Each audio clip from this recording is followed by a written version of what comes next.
Hello friends, welcome back to Legacy of Thrones, the name that changed everything. Pick up any history book about the ancient world and you'll see the word Persia everywhere. The Persian Empire, the Persian Wars, Persian kings, Persian culture. It's one of the most famous names in human history, right up there with Rome and Egypt. But here's the thing that probably kept you up one night, if you ever thought about it. Open a modern map in Persia is nowhere to be found. Instead, there's Iran. Same place, same mountains, same deserts, but a completely different name. So what a completely different name. So what happened? When did Persia become Iran? Was it a revolution, a conquest, some political decree? And why does almost nobody know the real story? If you think the answer is simple, like it just changed in 1935, when the government made it official, you're technically right. But you're also missing about 3,000 years of context that makes that moment make sense. Here's what they don't tell you in school. The people who lived in Persia never actually called their land Persia. That was a foreign name, a Greek name given to them by outsiders who only saw one small part of a vast civilization. The Iranians themselves, for millennia, had a different word for their homeland. And the story of how these two names coexisted, competed, and eventually collided is way more fascinating than any textbook will admit. Tonight, we're going back to the very beginning, before the name change in 1935. Before the Shah and the Safavids, before the Arabs and the Mongols, before even Cyrus the Great built the empire that made Persia famous. We're going all the way back to the ancient peoples who first settled the Iranian plateau and asked themselves, who are we? Where do we come from? And what should we call this place? The answers they came up with would echo through thousands of years of empires, invasions, and transformations. And somehow, despite everything, that ancient identity survived. Most people have never heard this full story. They know Persia was powerful. They know Iran exists today. But the journey between those two names, the empires that rose and fell, the identities that were claimed and reclaimed, the way a single people managed to stay themselves through Greek conquest, Arab invasion, Mongol devastation, and everything else history could throw at them, that story almost never gets told. So, if you enjoy falling asleep to these kinds of deep historical journeys, you might also like our book, Exploring Other Forgotten Chapters of the Ancient World. You can find it at sleepytimehistory.com. And, if you're just here to drift off while learning something incredible, subscribe and tell me where you're listening from. It's always wild seeing Tokyo at sunrise and Toronto at midnight, all in the same comment section. Now, settle in. Get comfortable, 'cause we're about to trace one name, one identity, one people across 3,000 years of history. And by the end, you'll never think about Persia or Iran the same way again. Before we can understand how Persia became Iran, we need to, before Persia, the ancient Iranian plateau, and its first peoples, understand the place itself, the Iranian plateau. If you've never really thought about the geography, you're missing half the story. Because this wasn't just some random patch of land where empires happened to rise. This was one of the most challenging and strategically crucial landscapes in the ancient world. A vast, elevated region, roughly the size of Western Europe, ringed by some of the most formidable mountain ranges on Earth. To the north, the Alban Mountains, and beyond them, the Caspian Sea. To the west, the Zagros Mountains, running like a spine down toward the Persian Gulf. To the east, mountain ranges that eventually blend into the Hindu Kush and the highlands of Central Asia. And in between, deserts, salt flats, but also fertile valleys, underground water channels, a river called canots that made agriculture possible in seemingly impossible places, and highland plateaus, perfect for pastoralism. This geography did something crucial. It created natural boundaries that protected the people inside while also forcing them to become incredibly adaptive. You couldn't just rely on one survival strategy here. Coastal communities lived differently than mountain dwellers. Desert peoples developed entirely different skills than valley farmers. The Iranian plateau didn't produce one unified culture. It produced a patchwork of interconnected peoples who learned to thrive in radically or to different environments while maintaining trade and cultural ties across vast distances. And people had been living here for a very long time, long before anyone had heard of Persia, long before the ME or the Persians arrived. The archaeological record shows sophisticated civilizations emerging on the plateau as early as 3000 BCE, maybe earlier. In the southwest, near modern Kuzan, the Alamatis built one of the world's first urban civilizations, centered on the city of Susa. They had writing, monumental architecture, complex trade networks, reaching into Mesopotamia and beyond. They weren't Persians. They weren't even speaking an Iranian language. They were their own distinct people with their own culture, and they would remain a major power in the region for over 2,000 years. Further south, in what's now Kerman province, archaeologists have uncovered evidence of the Giru civilization, dated to Wand 2500 BCE. Elaborate carved vessels, evidence of metalworking, indicators of a society wealthy enough to support specialist artisans. We don't know what they called themselves. Their writing system, if they had one, hasn't been deciphered. But they feared were here thriving, trading, building. The point is, the Iranian plateau was never empty, never waiting for some great people to arrive and civilize it. It was already civilized, already complex, already ancient when the next chapter began. That next chapter came sometime in the second millennium BCE, maybe earlier. Groups of people speaking Iranian languages, part of the broader Indo-European family, began migrating onto the plateau from the north and northeast, not as a single wave of conquest, but gradually, over centuries, small groups of pastoralists moving with their herds, finding good grazing land, settling, intermarrying with existing populations. These Iranian-speaking peoples would eventually differentiate into distinct groups. The Mess in the northwest, the Persians in the southwest, the Parthians in the northwest, many others whose names have been lost. But they shared something crucial, a common linguistic heritage and a common name for the land they were claiming as home. That name was something like Aryan, the land of the Aryans. In Old Persian, it was Aryan. In Middle Persian, it was Aranum. In Middle Persian, it became Arin, eventually Iran. The term Aryan, in this original context, had nothing to do with race theories or the horrific misappropriations of the 20th century. It was simply what these Iranian-speaking peoples called themselves. It meant noble or free, and it distinguished them as linguistic and cultural group. This is the crucial thing to understand. From the very beginning, the people living on this plateau had an insider name for their homeland, variations of Iran, land of the Aryans. They used this name in their inscriptions, their poetry, their royal proclamations. It was their identity, their claim to belonging. But the outside world, particularly the Greeks, who would later write the histories that shaped Western memory, they didn't call it Iran. They focused on one Iranian group, the Persians, who built the most famous empire, and they called the whole region Persia after the province of Perez in the southwest. Two names for one place, the insider name and the outsider name. And for the next 3,000 years, these two identities would coexist, compete, and tell very different stories about the same civilization, or so it seemed. The Mess were organized.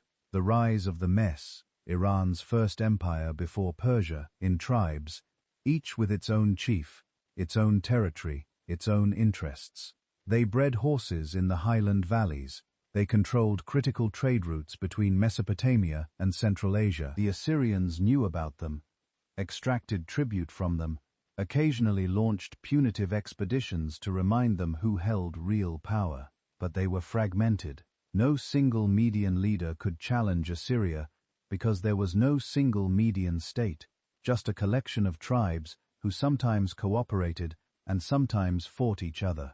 Then, according to the Greek historian Herodotus, writing a century and a half later, something sure changed. A man named Duzes convinced the Median tribes to unite under his leadership. He built a great capital city called Ecbatana, modern Hamadan, with 7 concentric walls, each painted a different color. The innermost walls were plated with silver and gold gleaming in the highland sun like something from mythology. Duz established himself as king and created the first unified Median state. Except we don't actually know if any of that is true. Here's the problem with the mess. They left almost nothing behind. No extensive written records. No great libraries like the Assyrians. No monumental inscriptions proclaiming their deeds in their own words. Almost everything we know about them comes from outside sources. Herodotus writing long after their empire had fallen. Assyrian records that mention them only as tribute, paying subjects or occasional threats. Later Persian inscriptions that acknowledge the mess as predecessors, but don't elaborate on the details. Modern archaeology has found some evidence of Median settlement at Hamadan, but nothing like the spectacular 7-world city Herodotus described.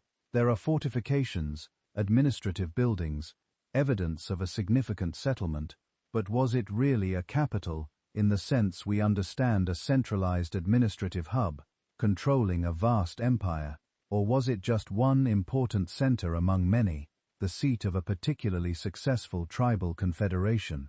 Scholars are still arguing about this. Some think the Median Empire was indeed a true centralized state, a direct precursor to the Persian Empire that would follow. Others suggest it was more like a loose confederation of tribes who cooperated for military purposes, but never really unified politically. The truth probably lies somewhere in between, shifting over time as different leaders with different capabilities rose and fell. What we do know for certain is what happened around 612 BCE, because that event was so momentous, so world-shattering that everybody wrote about it. The mess under a king named Cyaxares, allied with Babylon, another power that had grown tired of Assyrian domination. Together, they laid siege to Nineveh, the Assyrian capital. The Assyrian capital, the city that had seemed invincible, the heart of an empire that had terrorized the Near East for generations. According to multiple sources, the siege lasted only 3 months. Then the walls were breached. The city fell. The Assyrian king died in the flames of his palace. The greatest military power in the world collapsed so completely that within a generation, people could barely remember how terrifying it had once been.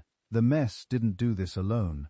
Babylon played an equal or even larger role. But they were there. There they were crucial, and after the victory, they claimed a substantial portion of the former Assyrian territories. Suddenly, these highland tribes controlled an empire stretching from eastern Anatolia through the Zagros Mountains and beyond. They were a major power, a force that neighboring kingdoms had to respect and fear. What did the mess call their realm? We don't have their records, but linguistic evidence and later Persian sources suggest they used variations of that same ancient name.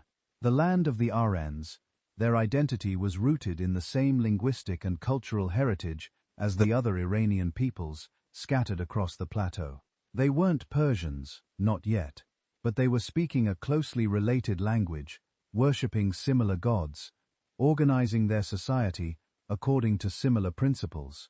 The Greeks, just beginning to encounter these Eastern powers, barely distinguished between them. Medes and Persians were all just Eastern barbarians to early Greek writers. Some Greek sources used the terms almost interchangeably. Others show awareness that the mess came first, that they were the earlier dominant group, but the distinctions were fuzzy. These were all people from that vast, mysterious region beyond the eastern horizons of the Greek world. The Median Empire, however, defined lasted perhaps 70 years as a major power, maybe less. This is where the source problems get really frustrating. We don't know exactly how their administration worked. We don't know much about their culture, their literature, their daily life. We can infer some things from what came after, from Persian practices that probably had Median roots, the use of the old Elamite language for administrative purposes, certain styles of court ceremony, the organization of the empire into provinces called satraps. Though we're not certain the mess used that exact system, what we do know is that the Messa, Dassels, smaller kingdoms, and tribal groups that acknowledged Median overlordship while maintaining their own local leadership, and one of those vassal groups lived in the southwestern part of the plateau in a region called Persia. The Greeks would later call it Perseus. We know it as Far Province. Those vassals called themselves Persians, and they were about to change everything, because empires built on tribal confederations are inherently unstable. They depend on the personal authority of successful military leaders. When a strong king dies and a dark, weaker one takes his place, vassals start calculating, start wondering whether their own ambitions might be achievable, start thinking that maybe the time has come to stop paying tribute and start collecting it. Instead, around 550 BCE, a Persian king named Cyrus decided he was done being anybody's vassal, and the world would never be the same again. Cyrus was the king of Anshan, a Persian territory. Cyrus the Great and the birth of Persia. In the eyes of the world, in what's now Fars province, he ruled as a vassal of the Median king Astyages, his grandfather. According to some traditions, the arrangement should have been stable. The Persians paid tribute. The mess provided protection and left them mostly alone. Everyone benefited, but something went wrong. Everyone benefited, but something went wrong. Maybe Estia demanded too much. Maybe Cyrus was just unusually ambitious. Maybe, as Herodotus claims, there were prophecies and dreams and palace intrigue involving an attempted infanticide. We don't know what actually triggered the conflict. What we do know is that around 553 BCE, Cyrus revolted. He refused to send tribute. He started gathering support among other Persian tribes and discontented Median nobles. Ages responded by sending an army to crush the rebellion, except the army defected, or large portions of it. Did the sources disagree on the details, but the come as clear within just a few years, by 550 BCE. Cyrus had defeated Astia, captured the Median capital at Ecbatana, and declared himself ruler of what had been the Median Empire. This is where Persia enters world history, not as a self-designation, but as an outside label that would stick for 2.5 millennia. The Greeks, who were just starting to pay serious attention to events in the east, called Cyrus's homeland Perseus. It came from Pa, the Persian name for the region. To Greek ears, it sounded like Perseus, and they extended that name to the entire empire. Never mind that Cyrus now ruled over Mess, Babylonians, Elamites, dozens of other peoples. Never mind that his empire stretched across territories with wildly different cultures and languages. The Greeks called it all Persia because the ruling dynasty came from Perseus, and that name entered Western consciousness so deeply that it would outlast the Empire itself by thousands of years. But Cyrus didn't stop with the Median territories. Maybe he couldn't. When you overthrow an empire through military force, you create a momentum that's hard to stop. Your soldiers expect rewards. Your new subjects need to be convinced you're strong enough to keep power. Neighboring kingdoms start making calculations about whether you'd a threat or an opportunity. So Cyrus kept moving. Within a decade, he had conquered Lydia in western Anatolia, bringing him into direct contact with the Greek city-states of Ionia. He pushed east into Central Asia, subduing the Iranian peoples living in what's now Afghanistan and beyond. And then, in 539 CE, he achieved the conquest that would echo through history, the one that would transform him from successful warlord to something approaching a mythological figure. He took Babylon, the city that had helped destroy Assyria, one of the greatest cities in the tour, with walls so massive that ancient writers claimed chariot teams could drive along the top. A city with centuries of history, immense wealth, and a population that considered itself the pinnacle of civilization. Cyrus captured it almost without a fight. The Babylonian king Nabonidus had alienated his own priests and population. When Cyrus arrived, large portions of the city welcomed him as a liberator rather than a conqueror. This is where the Cyrus cylinder enters the story. It's a clay cylinder, covered in a form, now in the British Museum, inscribed by order of Cyrus after his conquest of Babylon. It describes his victory and his policies, and it's been called the first declaration of human rights. Though that's probably overstating things. What it actually is a piece of propaganda, a statement of Cyrus's legitimacy aimed at his new Babylonian subjects, but it's remarkably enlightened propaganda. Cyrus claims he restored the temples that previous rulers had neglected. He allowed peoples who had been forcibly relocated to return to their homelands. He permitted the restoration of religious practices that had been suppressed. Most famously, he let the Jews who had been exiled to Babylon return to Jerusalem and rebuild their temple. This act earned him a unique place in biblical history as the only non-Jewish king called a Spatzter Uriah, an anointed one of God. Was Cyrus really this tolerant and benevolent, or was he just smart enough to realize that letting conquered peoples keep their customs made them easier to govern? Probably both. The tolerance was real. The vast Amanid Empire that Cyrus founded couldn't have functioned if it tried to impose cultural uniformity. But the tolerance was also strategic. Cyrus understood that empires work better when people feel they have a stake in the system, rather than being crushed beneath it. Now, here's where the naming issue gets really interesting, because while the Greeks were busy calling Cyrus's realm Persia, Cyrus's and his successors called it something else entirely. We know this because unlike the Ness, the Amanid Persians left extensive inscriptions at Beston carved into a cliff face in what's Persia, now Western Iran. King Darius, now Western Iran, King Darius I left a massive trilingual inscription in Old Persian Elamite and Babylonian at Kaipalas, the ceremonial capital built by Darius. Inscriptions appear throughout the complex, and these inscriptions don't call the empire Persia. They use variations of that ancient name, the realm of the Aryans, the land of the Iranians, the land of the Iranian peoples. So from the very beginning there were two names: Persia, the label applied by outsiders, primarily Greeks, that would dominate Western historical writing, and Iran, or its ancient equivalents, the used by the people who actually lived there and the kings who ruled them. One empire viewed through two different linguistic lenses, creating a duality that would persist for millennia. Imagine standing at Pilis during its height, maybe during the festival of Nus, the Persian New Year.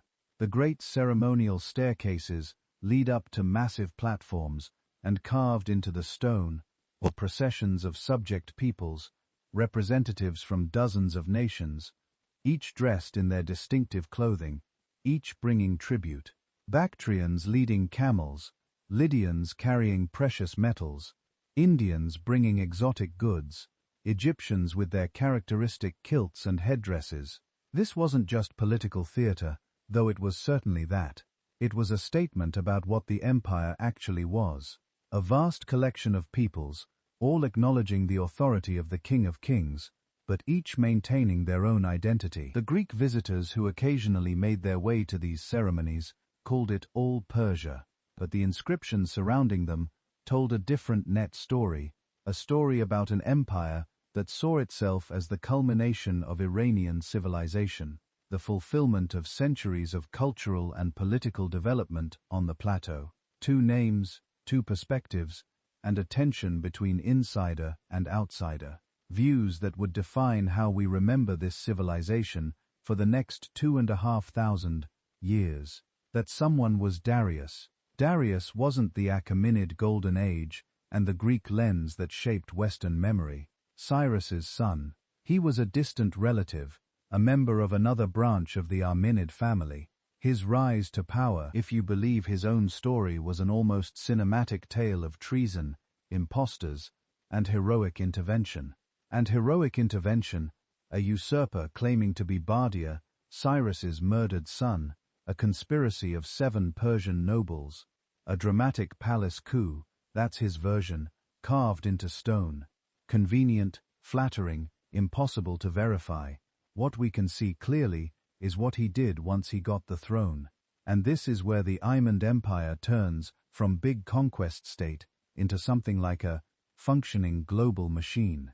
Darius looked at the sprawling territories Cyrus had assembled and did something that very few conquerors manage. He organized them. He divided the empire into satraps, administrative regions, each governed by a satrap, a kind of provincial governor. These weren't random borders. They usually followed older political and cultural regions: Lydia in Anatolia, Babylonia in Mesopotamia, Egypt in the Nile Valley, and so on.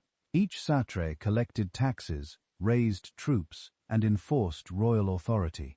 But Darius didn't just hand out these positions and hope for the best. He built in redundancy. There were royal inspectors, the king's eyes and ears, who could travel anywhere, drop in unannounced, and report directly back to the court. There were separate military commanders who didn't answer to the satrap. There were royal treasuries that Suat traps couldn't easily plunder. It was a system designed to let local elites feel powerful while making sure none of them could easily break away. To tie all of this together, Darius turned old paths and caravan routes into an artery. The royal road from Sozar and Alima across Mesopotamia up through Anatolia to Sardis near the Iron. This road stretched almost 2,700 kilometers. It crossed mountains, rivers, and deserts. Along it, Darius placed stations at regular intervals, waypoints where messengers could rest, change horses, and pass on dispatches. This is where the Achaemenid postal system, the Angarian, comes in. Royal carriers rode this route at astonishing speed for the time. Herodotus, in one of his more famous lines, describes them: neither snow nor rain, nor heat, nor gloom of night stays these courers from the swift completion of their appointed rounds. Centuries later, that description would be adopted without the Persians ever being asked for. Modern postal services far away from Iran. The idea is simple. If the King of Kings could get information from the edges of his empire within days or weeks, instead of months, he could respond to threats before they turned into full-blown rebellions. Roads weren't just for trade. They were for control. Along with the roads and satrapies came money. Darius introduced standardized coinage, the famous gold dar and silver siglo. Earlier empires had used metal by weight, local coins or barter. Darius didn't abolish those practices overnight, but his coins provided a common reference point. Soldiers could be paid in a currency accepted from Egypt to Central Asia. Taxes could be calculated in standard units. Merchants could carry wealth in their pockets rather than in ox carts. You can feel the empire moving from loosely connected kingdoms into an integrated economic zone. And towering above all of this, literally and figuratively, was Darius's great manifesto, the Behestan inscription. High on a cliff in western Iran, Darius ordered a tableau carved into the rock. It shows him triumphant, 1 foot on a defeated rebel, with other rebels chained before him. Around the image in 3 languages runs a long text. In it, Darius tells you who he is. Darius the King, King of Kings, King of countries, containing all kinds of men. He lists his lineage, his guard Ahram Mazda, his victories over rebels who supposedly lied and pretended to be rightful kings. He claims he restored order, punished deceit, brought justice. This is history, but it's also advertising. It's the official story of how power should be understood. For centuries, travelers passing through that region would have seen it towering above them, a permanent reminder that whatever local politics they were dealing with, The real authority came from the Amanid king, and from the Amanid king, and from the Iranian heartland that produced him. And yet, even as the Amanids crafted this image of a universal empire, another story was being written far to the west, a story that would shape how most of the world remembered them. The Greeks, by Darius's time, the Amanid frontier, touched the Amanid Wakats, which down western Turkey, found themselves paying tribute to this distant king of kings. Some cooperated, some resented it. Under Darius, a revolt broke out, the Ionian Revolt. It failed, but it pulled mainland Greece into the orbit of Persian power. Darius decided to make an example. In 490 BCE, a Persian expedition crossed the Ion and landed at Marathon near Athens. What followed would become one of the most famous battles in Western memory. An Athenian army, heavily outnumbered, according to Greek sources, charged the Persians and somehow broke them. The details are debated. The propaganda is not for the Athenians. Marathon became a symbol. Small, free Scyths defeating the vast forces of an Eastern autocrat. 10 years later, under Darius's son Xerxes, the conflict escalated. Huge bridges across the Hellespont carved canals, massive armies, according to Greek accounts. Again, the numbers are almost certainly exaggerated, but the spectacle was real. Greek cities that had bickered for generations suddenly confronted the possibility of being reduced to just another satrapy. The battles that followed the Salamis Plateau became the founding myths of the West in later European storytelling. A small band of Spartans dying to the last man at a mountain pass, a brilliant naval ambush in the Butcher near Athens, a final land victory driving the Persians back. For the Amanids, these were border conflicts at the far western edge of a vast empire. For the Greeks, they were existential struggles, and the Greeks were the ones who wrote the books that would be copied, reread, and taught for centuries in Europe. At the center of that Greek narrative is Herodotus, writing in the 5th century B.C.E. He's often called the father of history. He traveled, he interviewed, he collected stories, and then tried to weave them into a coherent account of how a world dominated by Persia had come to be and how tiny Greek communities had pushed back. Over and over, he calls the Achaemenid Empire simply Persia and its people, Persians. He describes their customs, their roads, their postal system, their kings. He admires some things, criticizes others, peppers his narrative with anecdotes that may or may not be true. But in his telling, the empire is defined by the people of Pere, not by the broader Inni world, and certainly not by the empire's own name for itself. Later, Greek and Roman writers followed his lead. For them, the great Eastern superpower was always persist, and its rulers persist, and its rulers Persil. Even long after the Amun dynasty fell, any Iran, Yin El, Empire, Pantheon, Sasani, tended to be squeezed into that same label, Persia. So for more than 2,000 years in European languages, this is how the memory solidified. Greece, Rome, Persia, a triangle of identities with one corner cast as the East, the other as the West. The irony is that inside the empire, the Achaemenid vision was far more pluralistic and far more universal. Darius and his successors didn't just see themselves as kings of Persians in their own inscriptions. They're kings of all peoples, rulers of this great earth far and wide. They listed subject nations not as a generic mass, but as a distinct communities: Me, Elamites, Babylonians, Egyptians, Lydians, Indians, Sogdians, and many more. The reliefs of Pepilolis show each delegation in its own costume, carrying its own particular gifts, often led hand in hand by a Persian official rather than being dragged in chains. In the Armend worldview, the court at Persepolis, or Susa, was not the center of Persia, narrowly defined, but the axis of a world empire and Iranian dynasty sat at the top. Persian nobles held privileged positions, but Armenians were a general's mess, were administrators. Babylonians were scribes, and Egyptians handled temple finances. The empire was a layered mosaic, not a monolith. To call all of this simply Persia is to look through the Greek lens, narrow, competitive, obsessed with the wars that happened at the margins. From inside, the picture was different. A universal monarchy ruling over lands of many tongues, an Iranian-led but multi-ethnic cosmos.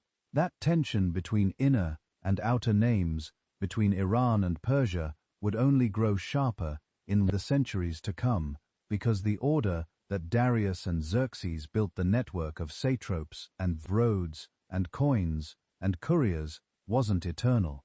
In the 4th century B.C.E., another ambitious young king would appear in the West, one who had grown up hearing Greek stories of Persian arrogance and Greek heroism, one who decided to flip the script and carry war eastward into the very heart of the empire that had once threatened his world. Alexander would break the Achaemenid state, but he wouldn't erase the Iranian idea beneath it. When Alexander finally came, the Achaelander, the Seleucids, and the survival of Iranian identity, a common empire, wasn't a crumbling ruin. It was wounded, strained by court intrigues and regional revolts, but still the largest political machine on earth. He was 22.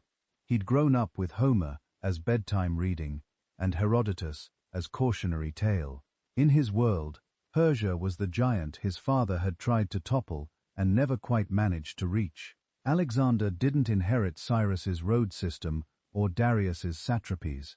He inherited Greek memories of Marathon and Salamis and a sense that history had given him a score to settle. In 334 CE, he crossed the Hellespont with a relatively small army by imperial standards, maybe 40,000 men, not the endless hordes Greek storytellers had once imagined, coming from the east, but a highly trained spear point. At the Cranicus River, at Isis, at Gamla, his forces met those of Darius the Furt. The details of those battles have been told and retold, layered with propaganda on both sides. What does seem clear is that the old imperial structure couldn't coordinate its response fast enough. Satrapala armies fought piecemeal. Court factions undermined each other. Alexander moved faster than the bureaucracy could react. Within a few years, the unthinkable had happened. The pin of kings was on the run. Then dead, Babylon, Susa, Pilis, Epitana, one by one. The great capitals opened their gates, and then came the fire. In 330 B.C.E., Alexander arrived at Pipulus, that ceremonial heart of aid power. The terraces, the reliefs, the columns that had seen delegations from 30 subject peoples bearing gifts. Now they watched a foreign king walk up the stairways of the Apadana. What happened next is murky. Later Greek accounts tell a story of a drunken banquet, a courtesan suggesting that they burned the palace in revenge for Xerxes' sack of Athens. Torches brought, curtains ignited, flames racing through the wooden roofs. Other traditions hint at a more calculated message, a symbolic end to Persian imperial glory, a statement that the old order was over. Whatever the motives, percepted burned, roofs collapsed, painted beams turned to ash, the stone relief survived, scarred and blackened, but the inner life of the palace complex was gone. It might feel like a clean break, old empire destroyed, Mu conqueror destroyed, Mu conqueror triumphant. But Alexander's next moves complicate the picture because he didn't just want to destroy Persia. He wanted to inherit it. Very quickly, Alexander began presenting himself not only as a Macedonian war leader, but as a successor to Darius. He adopted elements of Achaemenid court ritual. He wore style dress at times. He married Roxana, a noble woman from Bactria, and later arranged mass weddings at Susa between his officers and women from Iranian aristocratic families. He kept the satrapy system. Often he simply replaced a dead or disloyal satrap with another, sometimes Macedonian, sometimes local. He employed Persian nobles in high positions. He visited Zoroastrian fire temples, and is said to have made offerings not as a convert, but as a king, who understood that respecting local gods was part of ruling their people. In his short life, you can see him experimenting with something new, a fusion monarchy, Greek and Macedonian on one side, Iranian and Imperial Enid on the other. Not everyone liked this. His Macedonian companions grumbled at the sight of their king adopting Persian court customs, expecting proskynesis, ritual prostration from them, as he did from Eastern courtiers. Alexander tried to stand at the center of a blended world, but the edges kept tugging. Then, at 32, he died in Babylon. Fever, poison, complications of old wounds. No one knows for sure. What we do know is that the empire he'd carved out in a decade was too much for anyone's successor to hold. His generals, Theodosi, successors, split it like a carcass. Out of this chaos emerged a new ruling house over much of the old Iranian heartland. The Susids, named after Seleucus, one of Alexander's generals, who managed through alliance and opportunism to secure Babylon, than much of the eastern territories. On paper, the Susid Empire was Greek.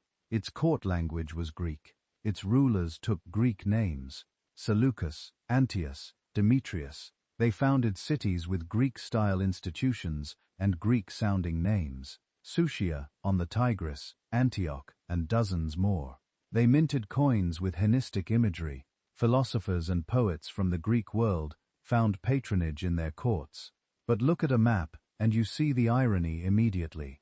Most of their territory wasn't Greek at all. It wasn't Greek at all. It was the same vast Iranian and Near Eastern world the Brahminids had ruled: Mesopotamia, Syria, parts of Anatolia, and, crucially, the Iranian plateau. So everyday life didn't suddenly become Greek. Imagine a small valley in what's now Fars, or Media. The Susid king, and far-off Antioch, issues decrees in Greek. A governor, maybe with a Greek name, but married into a local noble family, sits in a fortified town. In the market, Greek merchants haggle over silk and spices, their words laced with accents from the islands and the Annona. But just a few hills away, in a stone-walled compound, a Zoroastrian fire temple still burns. Priests in white robes tend the flame, reciting prayers in Avestan and old Iranian dialects. Farmers bring offerings, whispering, wishing wish sheets for good harvests in their own languages. Children grow up hearing stories of Yamshed and Zahak, of heroes and kings whose names never appear in Greek chronicles. This is where something subtle but crucial survives: an Iranian way of seeing the world. Later texts will call the ideal Iranian realm Erin, the domain of the Iranians. Under the early Susids, that word isn't yet plastered on coins or carved on cliff faces, but the idea behind it, of a cultural zone defined by language, law, religion, and memory, doesn't vanish with the Amanid state. In cities, you would have heard Greek in council meetings and legal contracts, Aramaic in everyday administration, and a variety of Iranian dialects in streets and workshops. In the countryside, especially in the eastern regions, Parthia, Herka, Bactria, Subgia, local Iranian speech dominated. Zoroastrianism didn't ever pray, it adjusted. Temples continued. Fire cults persisted.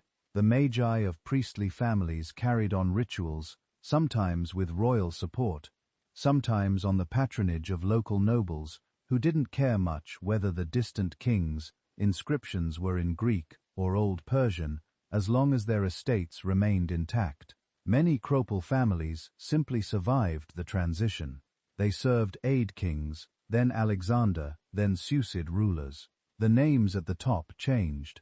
The deeper structures, landholding, village organization, religious life shifted more slowly. You can almost think of the Susid period as a layered palimpsest. On the top level, Greek city foundations, gymnasia, theater festivals, coins with Athena and Apollo, official decrees addressed to the Greeks and the barbarians. Underneath Iranian clan networks, Zoroastrian lore, stories of kings and heroes, an inherited sense that this land between Zeros and Hindu Kush was not just territory, but homeland. Hellenism met Zoroastrianism, not as equal partners, but as wrapping systems. Some local elites sent their sons to Greek-style schools and gave them Greek names alongside Iranian ones. Others stayed in more traditional circles. In some regions, you might get hybrid practices.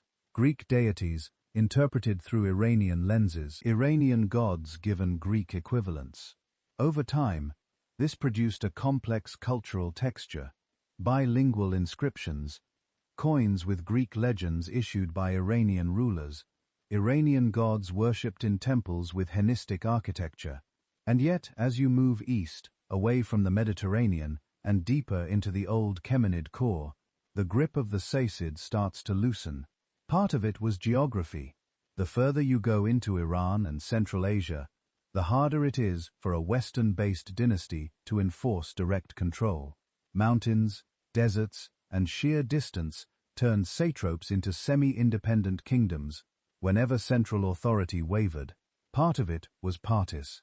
The Sassanid kings faced constant pressure in the west, from Egyptians, from rival Hellenistic states, from restless Greek cities.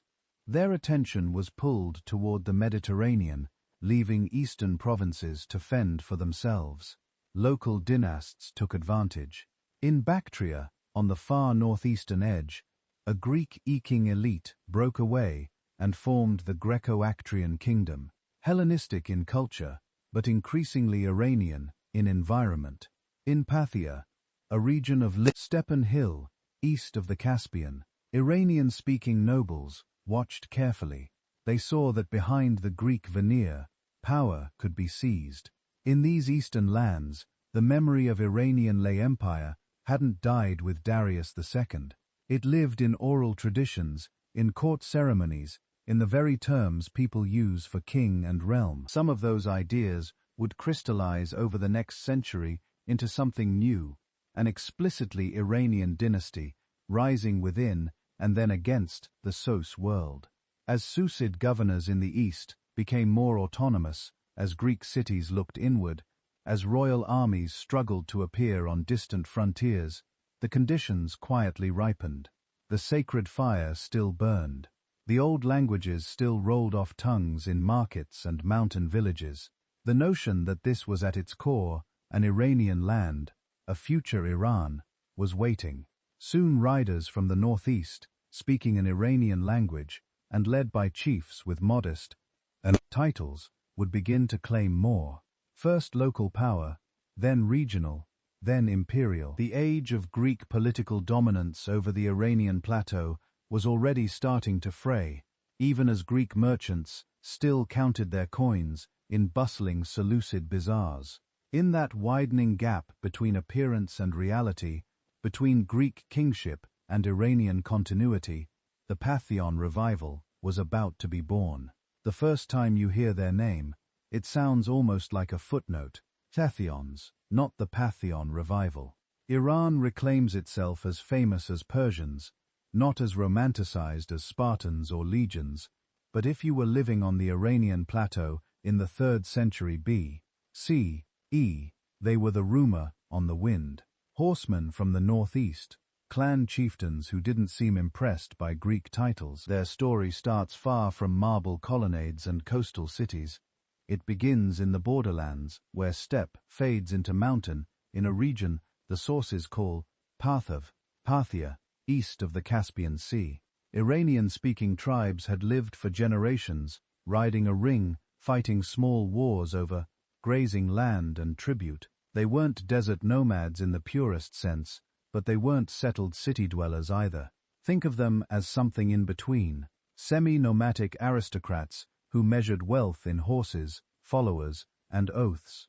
Under the Achaemenids, Parthia had been a satrapy. Under the Seleucids, it was supposed to stay that way, but in the middle of the 3rd century B.C.E., as Seleucid authority flow, Ikar in the east, a man named Assas, Ashak in Iranian form, made a decision that at the time probably felt more like a local gamble than a world historic move. He rebelled. The details are hazy.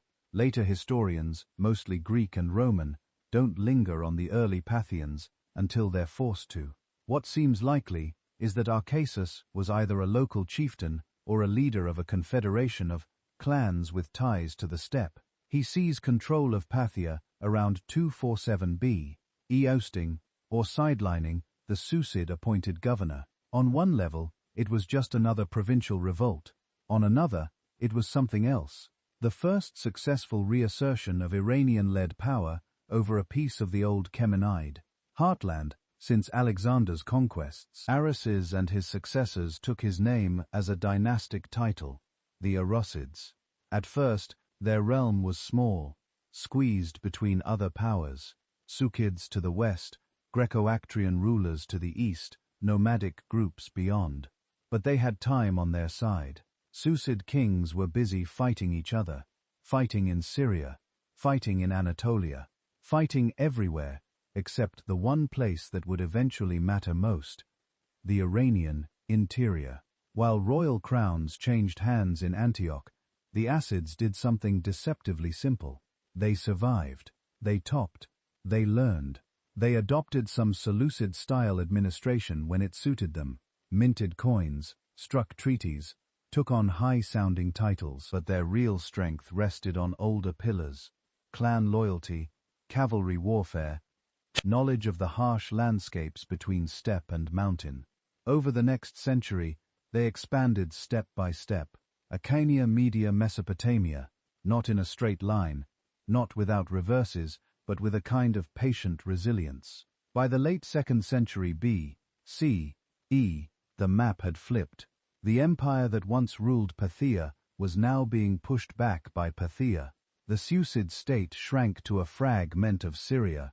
The assassined kings riding out from the northeast, now claimed as their own cities, whose walls had once echoed in Old Persian, then in Greek, and now in something new, an Aramean revivalist voice wrapped in Hellenistic forms. If you could have walked into their capital at its height, you'd feel that blend immediately. The Parthians chose as their main royal residence not a high plateau fortress, but a city on the Tigris Kissapon, just across from the old Seleucid foundation of Susia on the Tigris. This twin city complex near today's Baghdad became the beating heart of their empire. In Tisan, you'd see Greeking merchants tallying accounts. You'd hear Aramaic scribes recording transactions, but in the royal camp among nobles and generals, you'd hear Parthian and other Iranian dialects, old words for lord, clan, fire. Parthian rule was famously decentralized. Rather than trying to imitate the more tightly controlled Achaeid model, they leaned into a kind of imperial feudalism. The assassin king sat at the top, but below him were powerful noble houses, semi-independent dynasties with their own territories, troops, and traditions. Some had roots going back to Achaemenid times. Others rose with the Parthians themselves. They owed allegiance, tribute, and military service to the King of Kings, but within their own domains they wielded considerable autonomy. To a Greek or Roman observer used to centralized states, this looked like chaos. To the Parthians, it was a flexible ladies of obligations, kinship, and prestige religiously and culturally. They also blended. Parthian kings allowed Greek cities to keep their institutions. They printed Greek legends on many of their coins. On some early issues, they even called themselves Phlerin, friends of the Greeks. This wasn't because they secretly wanted to be Greek. It was diplomacy branding, a way of reassuring urban elites and Mediterranean traders that they were civilized rulers, not barbarians from the steppe. But flip the coin literally or metaphorically and you see something else. On the same coins or in parallel inscriptions, Parthian kings used titles that reach back to aid grandeur. King of Kings, an echo of Shyathia, Shyanam, the old Persian formula. In the languages they spoke at home, in the myths they patronized, in the fires they endowed. They were not Philonines first. They were Iranian rulers of an Iranian realm.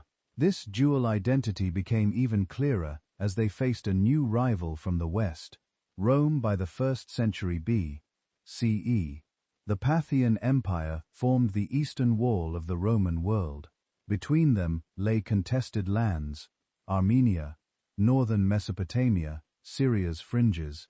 Here for centuries, Roman legions and Parthian horsemen would test each other's limits. One encounter in particular burned itself into Roman memory: the Battle of Kerrhi in 53 BCE. A Roman triumvir, Marcus Licinius Crassus, rich, ambitious, eager for glory to match Caesar and Pompey, marched east with a large army, imagining an easy campaign against barbarians. He met something else. Parthian generals brought to the field what may have looked at first glance like a lighter force. But their strength wasn't in dense infantry. It was in cavalry, heavily armored, cataphracts with lances, and above all, horse archers. On the flat plains near Kerrhi, Baratheon riders executed tactics that would become legendary. They swarmed, encircled, feigned retreat. They loosed showers of arrows from a distance Roman infantry found hard to answer. They used a maneuver that later writers would call the Parthian shot, firing backward at pursuers while riding away at speed. Cross's army, weighed down by heavy armor, unaccustomed to this kind of fluid warfare, was ground down. Thousands died. Standards, the eagle topi, dembles of Rome's legions, fell into Parthian hands. For Rome, this was a humiliation. For Parthia, it was a statement. In later decades, that memory hung over negotiations and wars. When Augustus came to power, he made a diplomatic priority of recovering those captured standards. The Parthian king eventually returned them as part of a carefully staged exchange. Statues in Rome celebrated this as a victory. But everyone understood the subtext. Rome might dominate the Mediterranean, but in the east there was another empire equally proud, equally ancient in its self-conception. And underneath these imperial rivalries, something quieter continued. Names, Latin and Greek writers kept calling the great eastern power Parthia or Perseus. To them, Persia was a convenient shorthand for the whole Iranian world, even though by this time Perseus, the region of Fars, was just one part of a much larger Parthian-dominated landscape. But internally among Iranian elites, a different term was slowly crystallizing. Words related to Aryan, Arya, Aaron had long been used in Iranian languages to distinguish our people, our lands, from those of others. Under the Arsacids, these words didn't yet appear in big stone proclamations the way they would under the Sassanids, but they circulated in oral tradition, legal language, and self-description. The idea of an Iranian world, not in the modern national sense, but as a cultural and religious sphere, gathered strength. Part of that strength came from religion. Zoroastrianism under the Parthians was not a centralized church with fixed scriptures and hierarchy. It was a web of traditions, fire cults, priestly families, ritual practices that varied by region but shared common roots. Parthian nobles endowed fire temples. Sacred flames burned in their estates, their capitals, their border fortresses. Priests recited hymns in Avestan and Middle Iranian dialects, preserving cosmological ideas that stretch back to preeminent times, a universe divided between truth and the lie, light and darkness. Ahura Mazda and his adversaries. Much of what we know as the Avesta today was still then largely oral, memorized, chanted, passed from master to apprentice. Written manuscripts may have existed in some form, but the main archive was human memory. Alongside religious chants, another kind of memory flourished. Epic. In noble houses, in winter halls and summer camps, professional storytellers, Gaussians and later Nagels, recited tales of ancient Iranian heroes, of Rustam and Esfandiya. of Zahak, the spent-shouldered tyrant, of Jamanchhold, lost glory, of Kianian kings who fought demonic invaders from the north. These stories were not yet the sham that would come much later under Islamic-era poets like Ferdowsi, but the raw material was already alive under the Pantheons, shaped in Pantheon and other Middle Iranian tongues.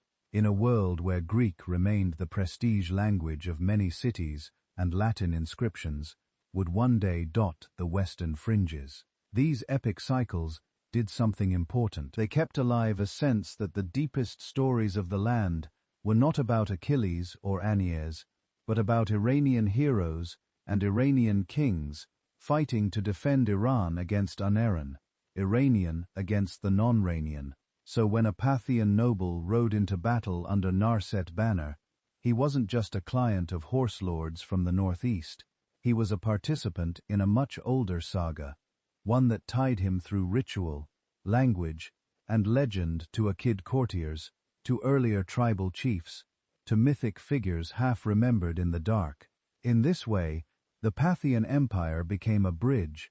On the surface, it looked like a hybrid Hellenistic monarchy with feudal overtones, locked in a long chess match with Rome. Underneath it was incubating something more intangible, a re-articulated Iranian identity that did not need Greek approval to feel legitimate. By the time Parthian power began to wane and new challenges rose from the southwest, with even sharper ideas about what Iran should mean, the groundwork had been laid, the sacred fires were still burning. The epic stories were still being sung.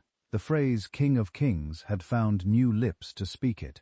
The next dynasty would etch a word into rock that had so far mostly lived in stories and prayers.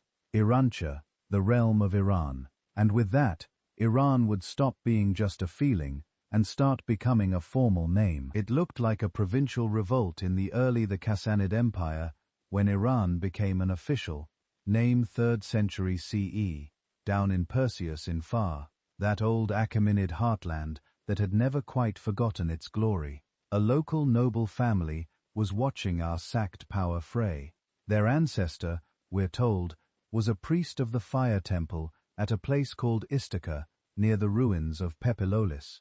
His name was Kassan. From him, the dynasty would take its name, Sassand. His descendant, Ardashir in Middle Persian, began like so many regional strongmen before him, a local ruler under loose Pantheon, suzerainty, governing a small corner, swearing formal loyalty, while quietly building real strength. But if the Parthian Empire had been a Parthian Empire, houses by praying at once.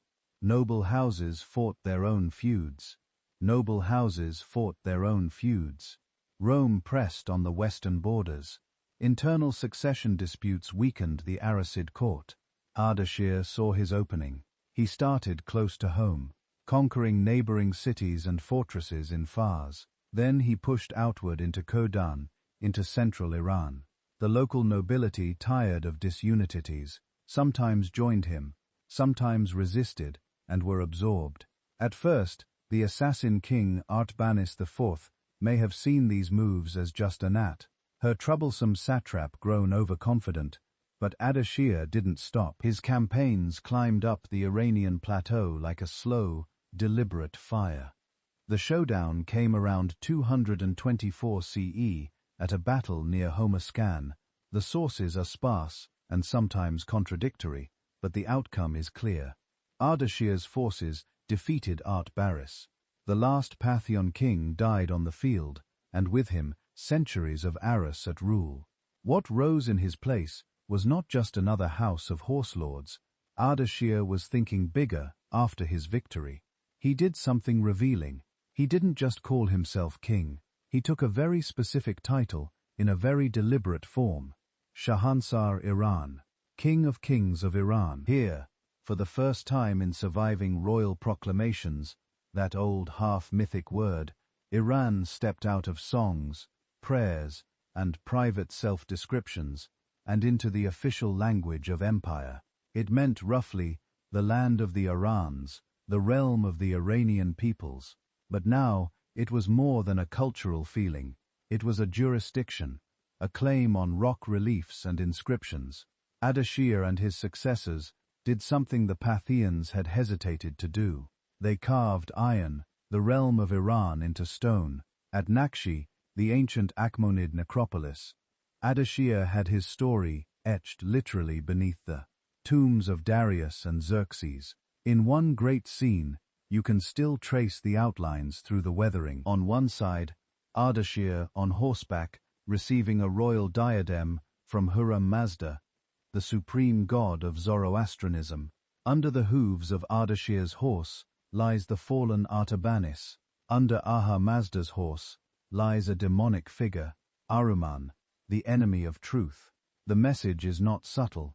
The new king is not just a successful warlord. He is the champion of truth, defeating the lie, the restorer of right order in both the human and cosmic realms. The assassined coup is framed as a religious event, a cleansing of the world for the sake of Iran. And that word Iran now has edges on Ardashir's coins and inscriptions. The full royal style appears Mazda worshipping divine Ardashir, king of kings of Iran, whose lineage is from the gods. Later rulers would elaborate king of kings of Iran and non-Iran when they control territories beyond what they understood as the Iranian cultural sphere. The distinction between Iran and Anarin, between the Iranian realm and the lands outside it, was now written into the titles of the throne. Political geography had taken on a new explicitly Iranian frame under Ardashir's son Shapur. This frame expanded and hardened. Shapur inherited not only his father's ambitions, but also his enemies. To the west, Rome, by now transformed into a sprawling empire whose eastern frontier brushed against Mesopotamia and Armenia. The Sassanids did not see themselves as junior partners in any shared world order. In their own inscriptions, they spoke as equals or superiors to Rome. Shapur's greatest propaganda piece lies at Nakshi Rostam II, a rock relief showing a Roman Emperor Valerian kneeling, grasped by the Sassanid king, while another Roman, perhaps Philip the Arab, stands nearby. In the Latin and Greek traditions, this scene was an embarrassment. In Sassanid art, it was a centerpiece.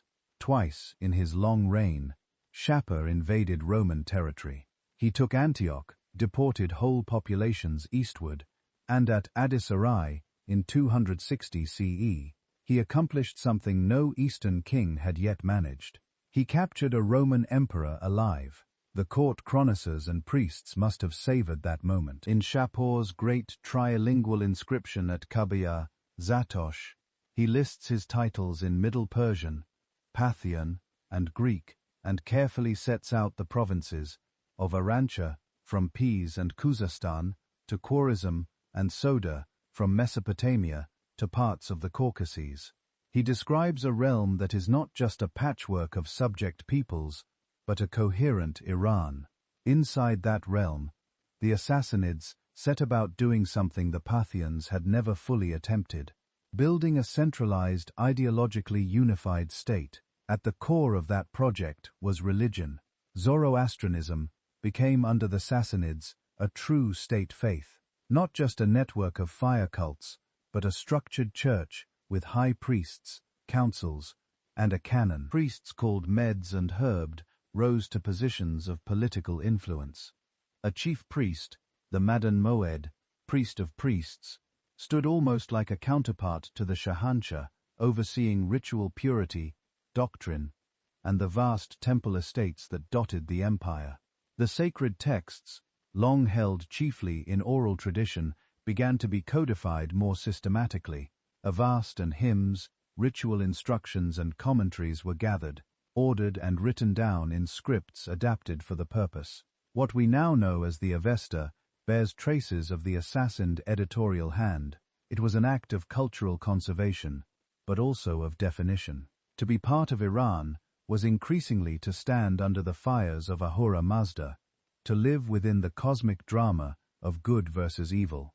To honor the Azatus, and hold back the forces of Duo the Lay. This didn't mean the empire was religiously uniform. Jews, Christians, Manuchans, and others lived within its borders, but the official narrative of the state was unmistakably Zoroastrian and unmistakably Iranian. Alongside temples and courts, another kind of institution flourished centers of learning. One in particular stands out in later memory: the Academy of Gandhi Shapur in Kustan, part hospital, part university, part translation center. Gandhi Shapur gathered physicians and scholars from across Iran and beyond. Greek medical texts, Indian astronomical lore, local Iranian knowledge, they all mixed there, translated into Middle Persian and Syriac, discussed, commented on centuries later under the early Islamic caliphates. Many of Gondeshara's physicians would transmit this blended knowledge into Arabic seeding, what would become the great scientific flowering of the Abbasid age under the Sassanids, though it was already a sign of something important, saw itself not just as an empire of armies and taxes, but as a custodian of wisdom. Culture seeped outward in quieter ways too.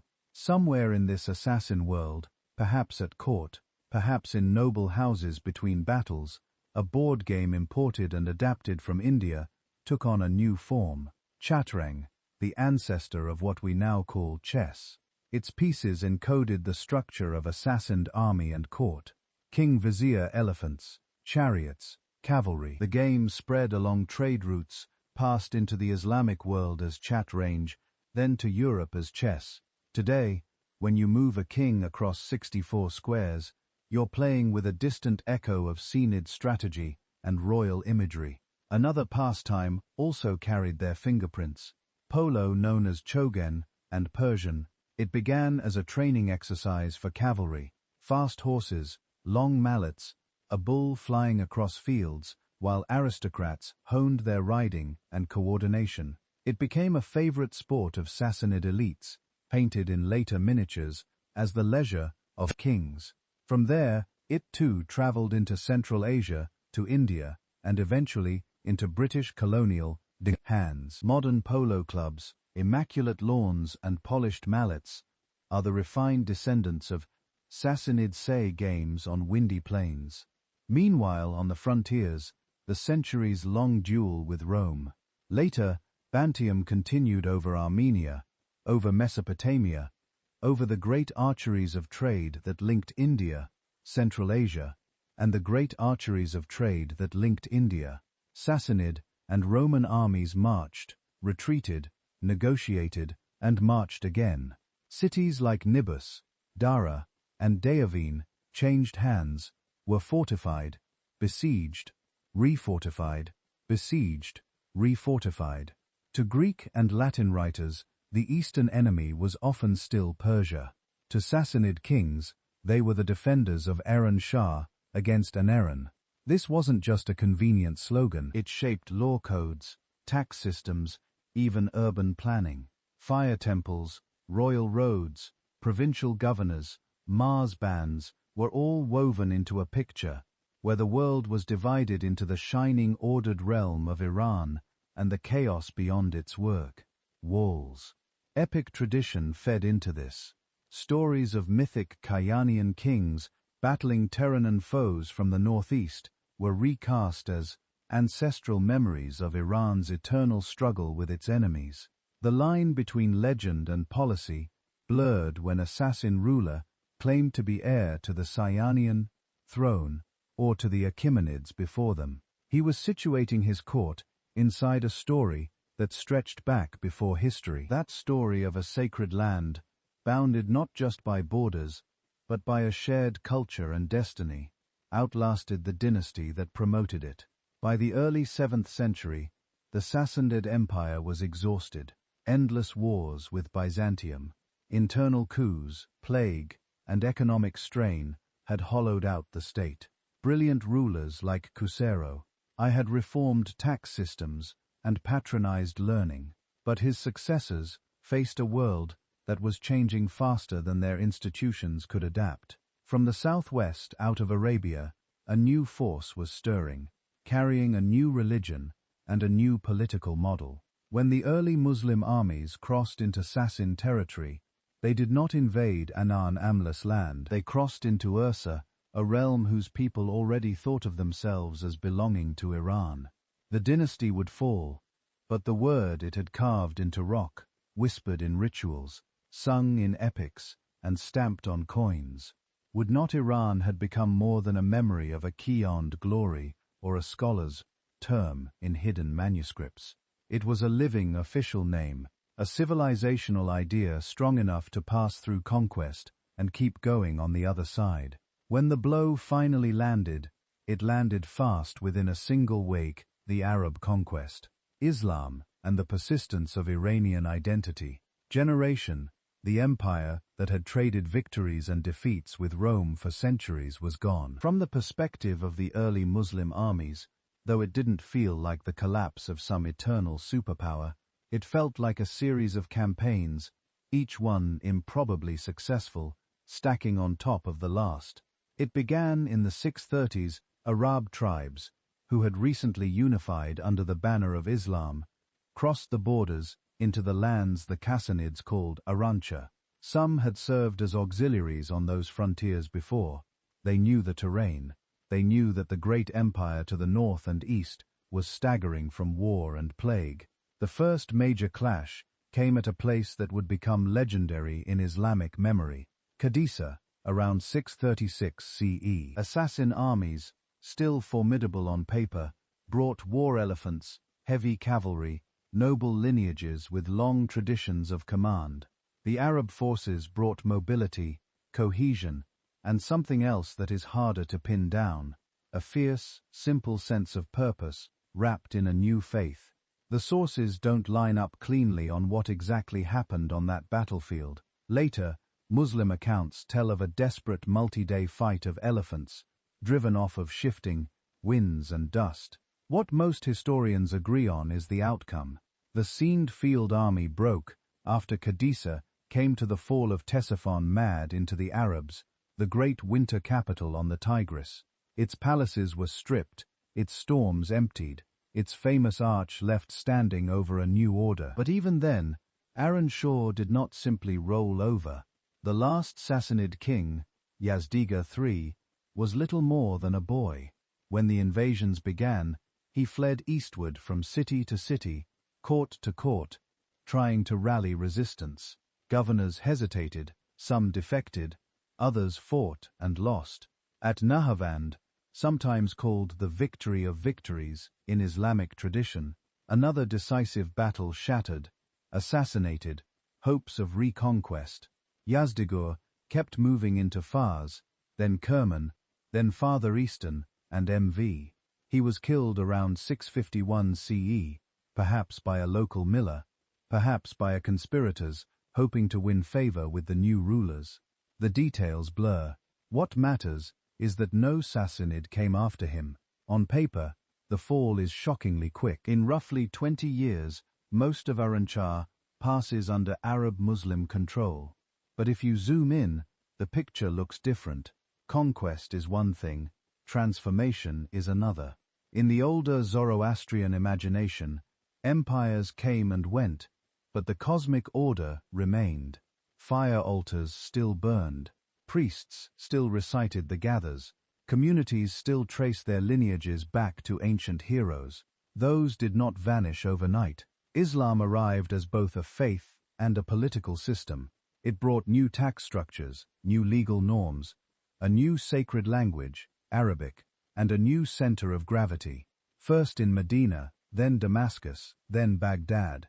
To the early Coffees, Iran was a set of provinces. To the people living there, it was still their land, with their own memories of kings and heroes, their own rituals and stories. Religiously, the change was gradual, even and sometimes surprisingly quiet. At first, many of the conquered remained Zoroastrian. Under Islamic law, they were treated broadly like other Peel of the Book, taxed, restricted in some ways, but generally allowed to practice their faith. In villages and small towns, fire temples kept burning. Priestly families continued to pass down chants and rites. Some of the Zoroastrian texts we possess were written or reoccupied in this period by communities trying to hold on to a shrinking world. Conversion to Islam happened in waves. Some individuals converted early, drawn by conviction, attracted by the new community, or simply hoping to avoid the extra taxes levied on non-Muslims. Others converted for more practical reasons, to access state offices, to join the armies that now paid stipends and coin. Over generations, families that had been Zoroastrian became Muslim. Their children grew up hearing the Quran, learning Arabic phrases, fasting in Ramadan, but they also grew up speaking Persian at home, eating the same foods, remembering the same pre-Islamic kings as part of their own distant story. The old faith receded, but it did not vanish completely. Pockets of Zoroastrians survived in places like Far and Yazd, and later some would leave for India, becoming the Peri communities. They remained living reminders that Iran had been something else long before it became overwhelming Muslim. As belief shifted, language adapted. Under the Sassanids, the language of administration and high culture had been Middle Persian Pahlavi, written in a script so condensed and ambiguous that only trained scribes could comfortably read it. In the new Islamic order, Arabic quickly became the language of government, theology, and science. For a while, it looked like Persian might simply melt into the background as a local spoken dialect, never again the vehicle for high literature. But languages, like identities, are stubborn things. What happened instead was a transformation. Spoken forms of Persian, already evolving on their own, began to be written again, this time in a modified Arabic script, absorbing a heavy layer of Arabic vocabulary and Islamic concepts.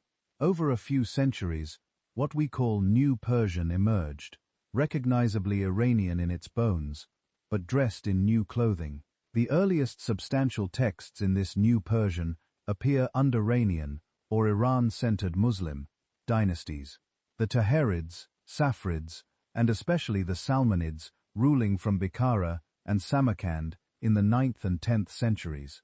They were Muslims.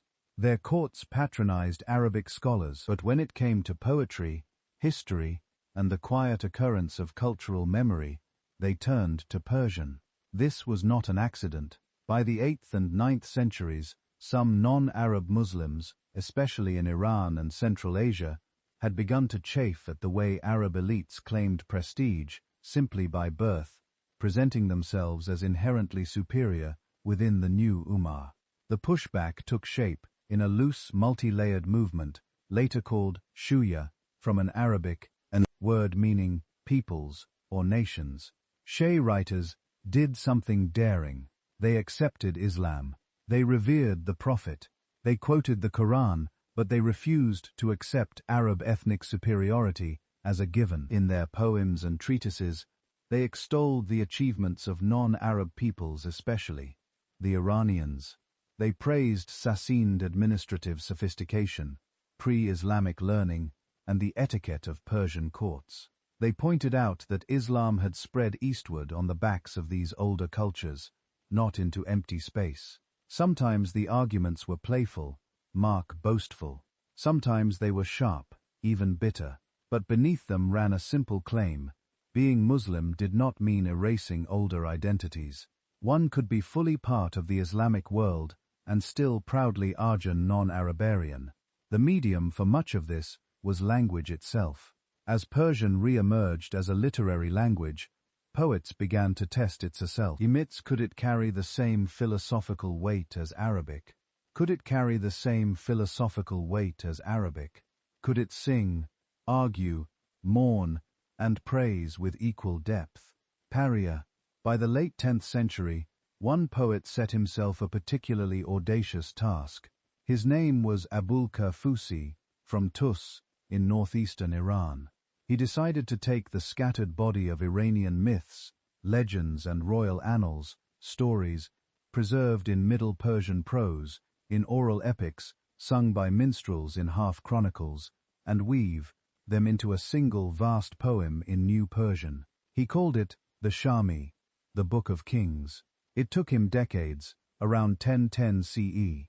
He completed a work of about 60,000 couplets, making it one of the longest epic poems in the world. In its pages, world-creating kings, dragon-slaying heroes, tragic princes, wise visors, and flawed rulers all move against the backdrop of a land called Iran, struggling perpetually against its neighbors, especially Tran to the northeast.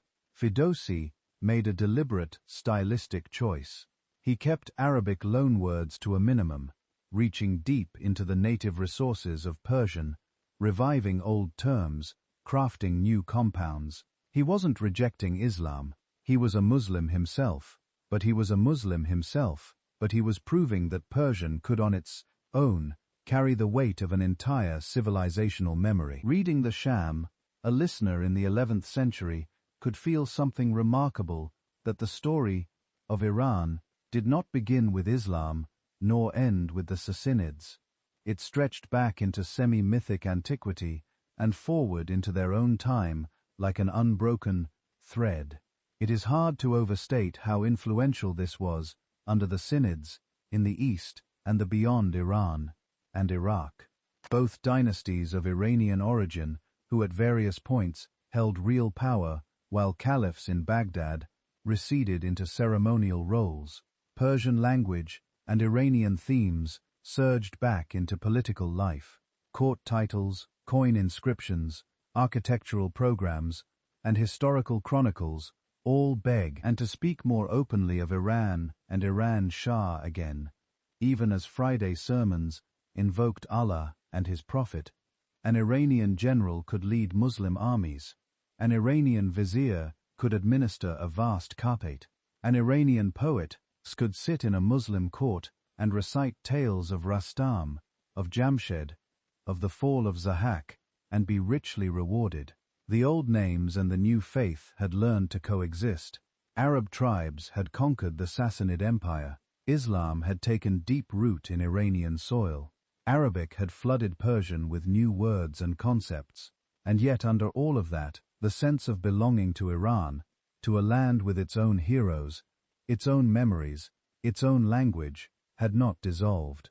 It had adapted, flowed around obstacles, found new channels. Empires would continue to rise and fall over the plateau. New conquerors would ride in from the steppes. Turk warlords, Mongol Ken, Timurid princes, all would claim Iran at some point. But when they did, they would inherit something older than their banners. A name, a language, and a story that had already survived one great fall and was not done yet. The next riders, Turks, Mongols, and Timurids, Iran under foreign dynasties, did not come from Arabia. They came from the steppe. If you had been living on the Iranian plateau in the centuries after Fehdavi, you might have woken up one morning to hear that the army outside your city wall spoke a different language, wore different armor, prayed in the same direction, and carried the same book. Turk-speaking soldiers had already been present in the region for a long time as slaves, as mercenaries, as frontier warriors in both the Bassid and local Iranian armies. Over time, some of those soldiers did what ambitious men with weapons often do. They took over. One of the first great Turk dynasties to rule large parts of the Iranian world was the Ghaznavids, based in Ghazni in what was now Afghanistan. Their founder Mahmud of Ghazni is remembered in many ways as a raider into India, as a builder of mosques and palaces, as a patron of scholars. He was ethnically Turk, raised in a military household, operating in a thoroughly Islamic world. And yet when he wanted to make his court feel like the center of civilization, he didn't turn to some new step tradition. He hired Persian poets. Paddy himself brought his Shah to Ghazni, hoping for reward. Other poets like Ansuri and Faraki flourished there. The court language, the language of praise and history, was Persian. The imagery was Iranian. Kings of Iran, heroes of Iran, virtues defined by Iran's remembered past. This pattern would only deepen. After the Ghasids came the Seljuks, another Turk dynasty who in the 11th and 12th centuries spilled across Iran, Iraq, and Anatolia like a slow-moving tide. On the battlefield, they looked different from earlier Iranian dynasts. Steppe cavalry, composite bows, tribal confederations, following charismatic sultans. At the level of imagination, though they stepped into an already furnished house, they adopted the title Sultan and recognized the Abbasid K in Baghdad as a source of religious legitimacy. In practice, their administration was staffed by Persian bureaucrats, their chancery documents written in Arabic and Persian, so their cities governed by men steeped in Sassanid and early Islamic Iranian traditions. One of the most famous Seljuk vizier, Misam al-Mal, was himself a Persian from Tus, the same town as Fedi, his manual of government. The Sat name reads like a bridge between worlds. It quotes the Quran and Hadith, but it also invokes pre-Islamic Iranian kings as models of just rule. To many observers, it might have seemed that a new synthesis had formed. Turk military power on top, Persian administrative brains underneath, Islamic faith tying it together. Then the sky fell in. The early 13th century, a new force began to move westward out of the eastern steppes. The Mongols unified under a man the sources called Temujin, better known as Genghis Khan. By the time Mongol scouts appeared on the northeastern frontiers of the Iranian world, the region was already politically fragmented. Khwarezmian rulers held much of Iran and Central Asia, often clashing with neighboring polities. Trade routes were busy, cities wealthy, rivalries intense. The chain of events that brought Genghis Khan's fury down on Iran begins in many accounts with a caravan and a diplomatic incident. Merchants killed, envoys executed or humiliated. The details are debated, the outlines consistent. The Mongol leader took it as an unforgivable insult. What followed between roughly 1219 and 1221 was one of the most devastating invasions Iran had ever seen. Mongol armies moving with terrifying speed and coordination descended on major cities, Bukhara, Samarkand, Nishaba, Herat, Envi, among others. Contemporary reports speak of slaughter on a scale that is hard to grasp. Streets piled with bodies, irrigation systems destroyed, libraries burned, fields left until modern historians argue over exact numbers. Medieval chroniclers, writing in shock, often speak in absolutes. Entire populations wiped out, cities emptied. What almost everyone agrees on is that the demographic and economic toll was catastrophic. Some regions took generations to recover, others never fully did. For a Brahmond, it might have seemed that not just dynasties, but culture itself had been broken. And yet, something familiar began to happen. The Mongols, who ruled the western part of the empire, the sector known as the Elanati, with centers in Iran and neighboring lands, did not remain strangers forever. At first, the Ilkhans were explicitly Mongol rulers over a conquered mostly Muslim population. They followed steppe law khans, altered Mongol shamans, and Buddhist and Christian advisors, and treated Iran as a source of revenue and pasture. But governing a sophisticated literate society requires more than horse archers. Gradually, the Ilkhana rulers drew on the expertise around them.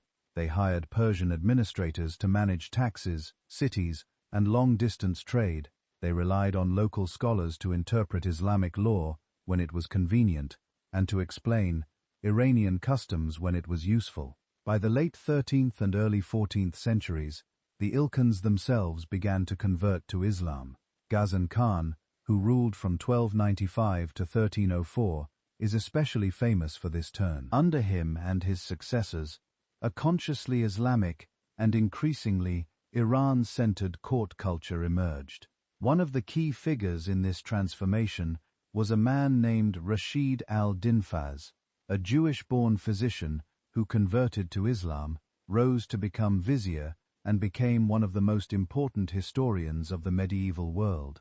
Working at the Alkanid court, Rashid Alan oversaw the production of the Jami al-Awarik, the Compendium of Chronicles. It was more than a history of the Mongols, it was an attempt to gather the histories of many peoples, Chinese, Indian, European, Iranian, into a single illustrated Persian project.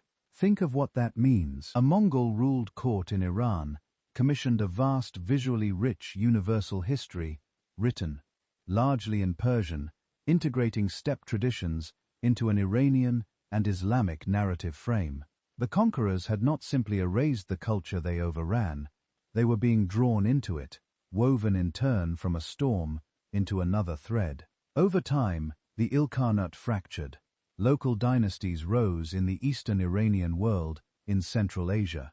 New powers appeared, some tracing their prestige to the Mongols, others to old Iranian or Turk lines. Into this shifting landscape rode another conqueror with steppe roots and Rayan ambitions, Timur, known in the west as Tamerlane. Timur was a Turco-Mongol warlord from the region around Samarkand. He claimed to be restoring Mongol order, but his ruling style and his cultural choices tell a more complex story.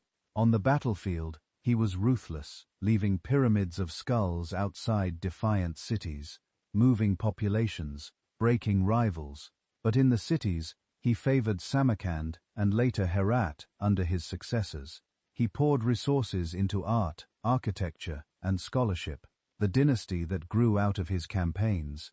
The Timurs ruled a patchwork of territories across Central Asia, eastern Iran, and parts of Afghanistan. Politically, their control wavered. Culturally, their impact was enormous.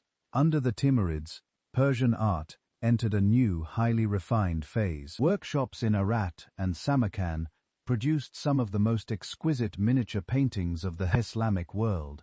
Richly colored, diddly detailed illustrations of epics, romances, and histories. Calligraphers perfected scripts that turned the written word itself into ornament. Architects built tiled madrasas, morale, and mosques that still define the skylines of those cities. The language of high culture in these courts was Persian.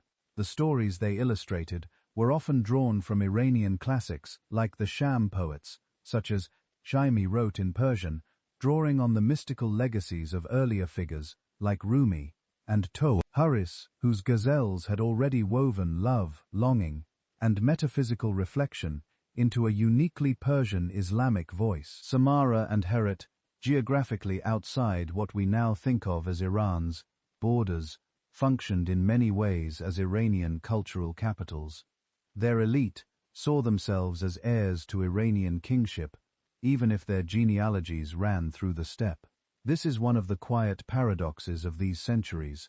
On maps, Iran could disappear, carved up among Ghaznavids, Seljuks, Quay, Arazmians, Mongolans, Timurids, and countless local dynasts in mines and manuscripts. It did not.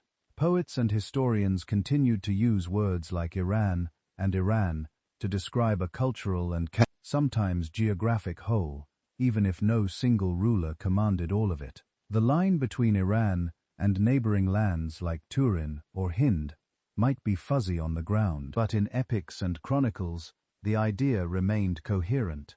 A Turk sultan could sit on a throne in Isfahan and commission a copy of Fed's Beast. Fed's Beast, a Mongol Konis, could order histories that placed the story of his people inside an Iranian and Islamic timeline. A Tenurid prince in Hattat could patronize scholars who wrote about past dynasties of Iran as if he were their natural successor. Conquerors came and went. They burned cities, rebuilt them, renamed them their own languages. Turk, Mongol left marks on the region, but for the business of ruling, of remembering, of imagining greatness, they nearly all reached for Persian. They entered an Iranian house, and without quite meaning to, began speaking its language. By the late 15th century, the steppe and the plateau were intimately entangled. Turk tribal confederations reigned the borders of what we would now call Iran. Passionate cities glowed with learning. Sufi orders spread across the region, binding far-flung communities with shared rituals and saints. Underneath the shifting banners, a familiar question was beginning to stir. If so, many foreign dynasties could wear Iranian culture like a robe. Could there be a dynasty that claimed the land itself, not just the priest? At its center was a shrine, a lineage of spiritual masters, and a growing circle of followers devoted to a saintly figure named Safi Alan. For generations, the Safavidids, and the rebirth of a unified Iran, Safid sheikhs preached, taught, and quietly gathered influence. Their disciples came from the surrounding Turk-speaking tribes, fiercely loyal, easily mobilized. They mixed mystical devotion with a taste for battle. Over time, those followers became known as the Qazilbash Redheads for their distinctive red hats with 12 folds, each symbolizing one of the 12 Shia Imams. Out of this blend of Sufi piety and tribal militancy, a boy was born in 1487, Isma. By the time he was a teenager, his world had turned violent. Family members killed, the order persecuted, the young sheikh forced into hiding. He spent years moving between mountain fortresses and remote refuges, always guarded by Qizilbash warriors, who believed he was more than just a leader. To many of them, he was a messianic figure, a chosen one who would overturn the old order. At the age of 13, Ismail came down from the mountains. The scene is easy to imagine, even if the details blur in the sources. A boy with burning eyes, banners snapping in the wind, tribal warriors swirling around him. His enemies, the local rulers who had tried to crush the Safavidid order, underestimating him, they didn't make that mistake twice. In a string of battles at the turn of the 16th century, Ismail shattered rival forces in the northwest of the Iranian world. Towns opened their gates, tribal chiefs switched allegiance. Within a few years, the teenager from Adabel had carved out a realm that stretched across Azerbaijan and into much of what we now think of as northern and western Iran. In 1501, he marched into Tabriz, one of the great cities of the region, and had himself crowned. That moment is often taken as the formal beginning of the Safavidid dynasty. It was more than just another coronation. For the first time in centuries, a ruler based on the Iranian plateau would set out to weld most of its lands into a single, consciously defined political unit. Not just the domains of so-and-so sultan, not just the lands paying tax to such-and-such conqueror, but something closer to the old idea of Iran made concrete. Again, Ismail I moved fast over the first decade and a half of his reign. His armies rolled east into Khorasan, south toward Fars, west into Iraq, north into the Caucasus.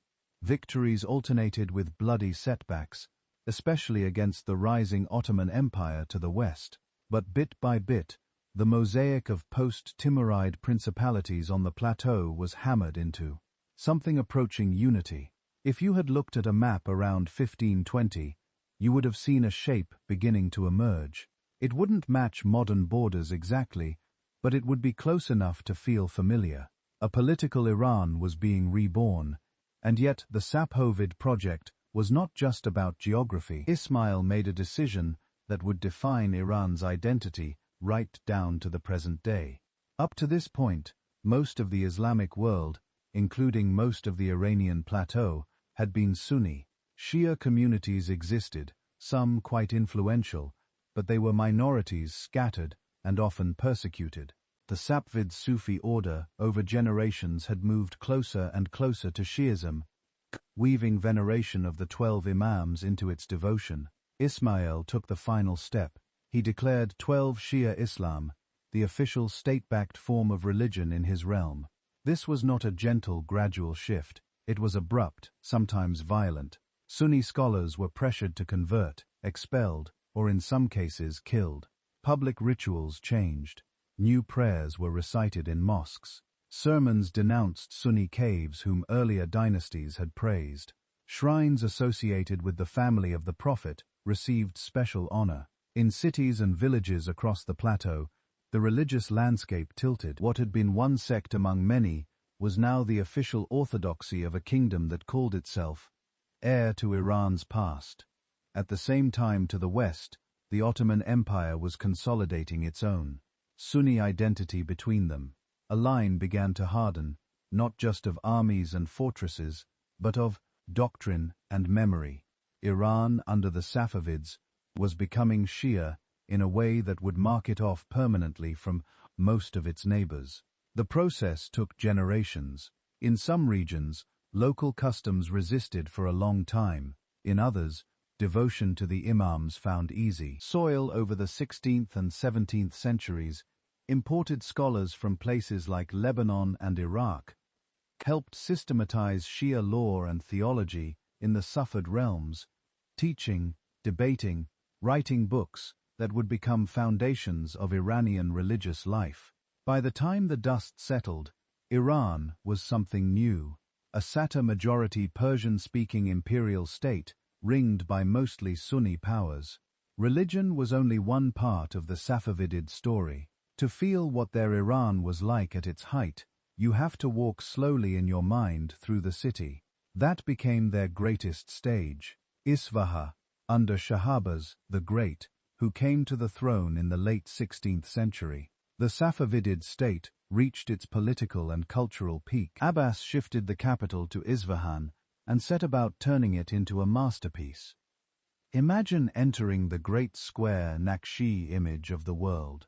On one side, the Shah Mosque, its dome, a sea of blue tiles catching the light. On another, the Sheikh breaks. The story stops. On another, the Shikha Mosque, more intimate, its interior patterned like the inside of a seashell. Along the edges, bazaars spill out. Carpets, silks, spices, books, calligraphy, bridges with elegant arches stretch over the Zander River, creating spaces where poets recite verses and merchants talk in many languages. Armenian Christians in the suburb of New Ulfa maintain their churches and trade networks. Indian, Ottoman, Venetian and Portuguese merchants haggle in Caravanserais workshops, produce intricate metalwork, ceramics, and miniatures that travel far beyond Iran to many Exand. Visitors Isfahan felt like a world in itself. There's a reason later Persians would call it Nes, Jan. Half the world in the chancery offices, behind those glittering facades, something else was Pers. Happening quieter, but just as important for our story. Safavid ruled heirs and bureaucrats were thinking and writing about their state as Iran. In their letters, treaties and internal documents, terms like Mamal Iran, the domains of Iran, and Mulli Iran, the domains of Iran, and Mulli, the realm of Iran, appear alongside older, more familiar names, like Persia, Fars, and region-specific titles. They drew on Sainid memories, Islamic-era chronicles, and epic literature to frame their kingdom as the latest incarnation of an ancient Iranian polity. In other words, they weren't just ruling territory, they were reviving an idea. Inside the country, Iran had a clear resonance, geographic, cultural, historical, but outside the old pattern held. European diplomats, merchants, and mapmakers continued to talk about Persia. They met the Persian king, traded for Persian carpets, wrote home about Persian court ceremonials. Latin, Italian, French, and later English text used the classical name that went back to the Ammonids and the Greek historians. Sometimes Safavid court letters sent to Europe would be translated and labeled with Persia in the margins. Even if the original Persian text spoke of Iran, two names overlapping inside the house, people knew they were in Iran. Outside visitors kept calling it Persia. This dual identity hardened during the Safavid centuries. Iran in Persian became the language of self-understanding of history and poetry and law. Persia and European tongues became the label that circulated on maps and in encyclopedias. By the time the Safavid dynasty began to weaken in the 18th century, the pattern was deeply set. An Iranian saw say, "We are the people of Iran," and a European could reply, "Ah yes, the Persians." and both would more or less be talking about the same place. Which brings us back to the puzzle at the heart of our story. If Iranians under the Safavids and after were already thinking of their land as Iran, if their kings used the word in official scripts, if their poets and scholars wove it into their works, what then finally persuaded the outside world to stop saying Persia and start saying Iran? Who asked, who agreed? And why did it matter so much in the 20th century, when the land itself, and the memories that shaped it were already thousands of years old? To answer that, we have to watch Iran pass through another age of fragility and reform through Qajar weakness, foreign pressure, and the ambitions of a new kind of ruler who wanted not only to control Iran, but to rename it in the eyes of the world. By the 19th century, the Qajar decline, Reza Shah, and the 1935 name change, that Sefid world of Isfahan, shining domes and confident Malan, was gone. In its place stood a dynasty that always seemed to be arriving a little too late, the Qajars. They came to power in the late 1700s, after decades of chaos, civil war, and invasion. In one sense, they did something important. They pulled the fractured lands of Iran back into a single kingdom, but they inherited a fire world that had changed around them. Europe wasn't sending a handful of merchants and envoys anymore. It was sending empires to the north. The Russian Empire was pushing steadily southward through the Caucasus to the south and east. The British Empire, rooted in India, was creeping closer through diplomacy, trade, and when needed, gunboats. Iran, sitting in between, became less a great kingdom in its own right, and more a contested buffer. The Saghera court in Tehran tried to play the game, but it was always outmatched. In the east, late 1800s, Iran fought two disastrous wars with Russia. They ended with two harsh treaties, Gulstan in 1813 and Turkmen in 1828. On paper, these were just diplomatic agreements. In reality, they were amputations. Iran lost all of its Caucasian territories. Georgia, much of present-day Azerbaijan, parts of Armenia, and Dagestan, lands that had been tied into the Iranian cultural and political sphere for centuries, were now gone, absorbed into the Russian Empire. For many Iranians, this was more than a military defeat. It was a humiliation that lingered in memory, a sign that the old balance of power had vanished. Meanwhile, Britain was nibbling at Iran's edges from the Persian Gulf, and from India, securing trade privileges, influencing court politics, pressing for concessions. When the Qajars needed money, they turned to foreign loans. Those loans came with strings attached, control over customs revenues, monopolies, over tobacco, oil, and other resources. Inside the country, resentment simmered. You can imagine the mood in Tehran's bazaars and provincial towns. Clerics, merchants, clerks, minor notables, watching foreign advisors walk in and out of ministries, hearing about another concession, another tax, another humiliation. The word Iran still lived in poetry and prayer, but the reality of Iran felt smaller, more constrained. In 1890, a royal concession gave a British company control over the entire tobacco trade. For many people, it was one insult too many. The reaction was unexpected. A broad, coordinated boycott. Tobacco sellers shut their shops. People stopped smoking in public. Religious leaders issued rulings declaring tobacco use forbidden until the concession was cancelled. The Shah eventually backed down. It was a glimpse of something new, a population discovering its political voice. That voice grew louder a decade later. In 1905, anger over foreign info in government corruption and economic hardship sparked protests that would grow into the constitutional revolution. Merchants took sanctuary in mosques. Clerics gave fiery sermons. Students and intellectuals circulated pamphlets. Crowds demanded not just a change in policy, but a change in the rules themselves. They wanted a written constitution, a parliament, limits on royal power. By 1906, under intense pressure, The Kashasha agreed to create a national assembly, and to accept a constitution. For the first time, modern political language entered Iranian public life. Nation, law, rights. Newspapers debated the future of Iran, the Iranian nation. The revolution was messy. It faced internal divisions, royalist backlash, and foreign intervention. At times, the mails were shelled, its supporters exiled or killed. But something fundamental had shifted. Iran was no longer just a king's domain. More and more people were beginning to think of it as a nation that ought to govern itself. Out of this turbulence, a new kind of figure stepped onto the stage. A military strongman with a vision of national salvation. His name was Reza Khan. In February 1921, as Britain and Russia reeled from war and revolution, Reza Khan led a column of Cossack brigade troops into Tehran. The coup was relatively bloodless, but decisive.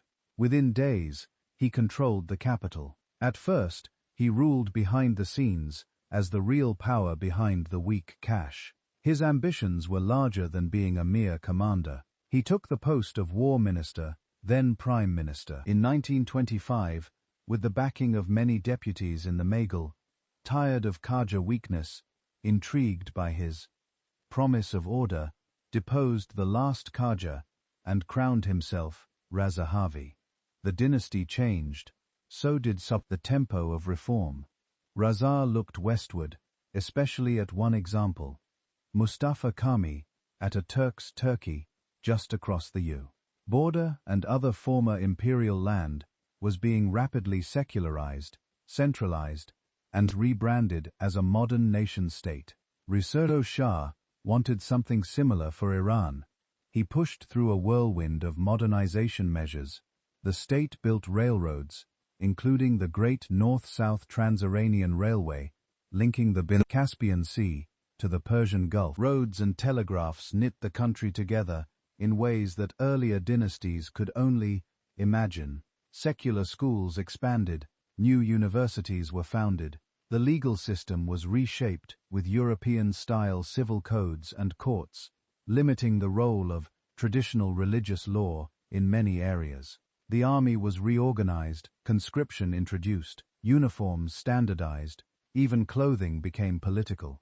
In the 1930s, Reza's government encouraged then enforced changes in dress. Men were pushed to abandon traditional robes and turbans for Western-style suits and hats. Women were pressured to unveil. In some cases, the veil was explicitly banned in public spaces.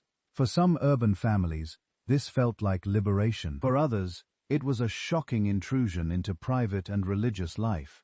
Beneath all of this, there was another project at work, a deliberate revival of pre-Islamic Iranian identity. State historians, archaeologists and artists were encouraged to celebrate the Achaemenids, the Sassanids, and the ancient idea of Iran Shaba Probulus was cleared and restored.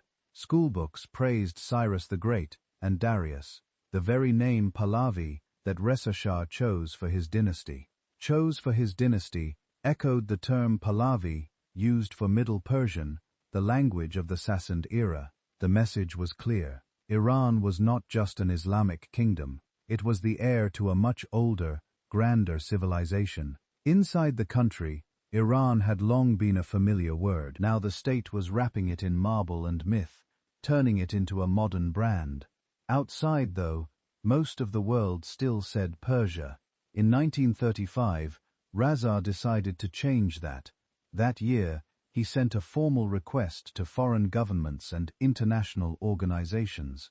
In their official correspondence and dealings, they should stop calling his country Persia and instead use Iran. The argument he and his advisors advanced was straightforward.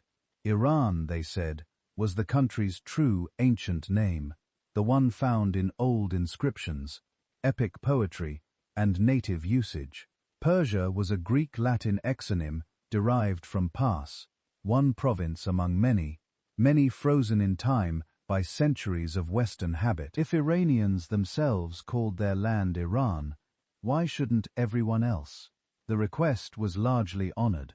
Diplomatic cables, treaties, and maps began to switch terminology in English, French, Russian, and other languages. Iran moved from the margins to the center. But the story doesn't end with a neat act of national self-assertion. It gets more complicated. Historians and commentators have long debated what else might have been in the air in 1935. One line of speculation points to the global climate of the 1930s, when Nazi Germany was loudly promoting ideas of Aryan racial identity.